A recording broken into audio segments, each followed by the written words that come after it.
बिस्मिल्लाहिर्रहमानिर्रहीम। अस्सलाम वालेकुम, welcome to my channel Haseena beauty tips.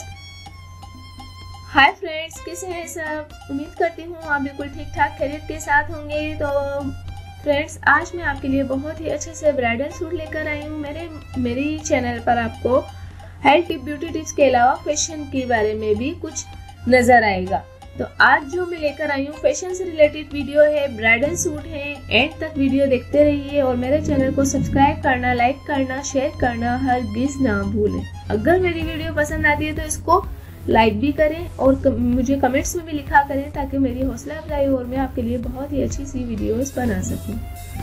तो नाज़रीन, ये जो ब्राइडल सूट है ये 2018 में बहुत ज़्यादा चल रहे हैं। वो लड़कियां जो न्यू ब्राइडल बनने वाली हैं वो इन तस्वीरों को देखकर अपने लिए भी कोई ब्राइडल ड्रेस तैयार करवा सकती हैं। तो नाज़रीन, उम्मीद करती हूँ आप एंड तक ये वीडियो ज़रूर देखेंगे। जाने से पहले सिर्फ इतना ही कहूँगी, मेरे चैनल को सब्सक्राइब करना हरगिज़ ना भूलें। तो देखते हैं आज की ये वीडियो।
नाज़रीन, एंड तक मेरी वीडियो देखने का बहुत बहुत शुक्रिया। Thanks for watching my videos and please subscribe my channel and like and share my videos. Thank you.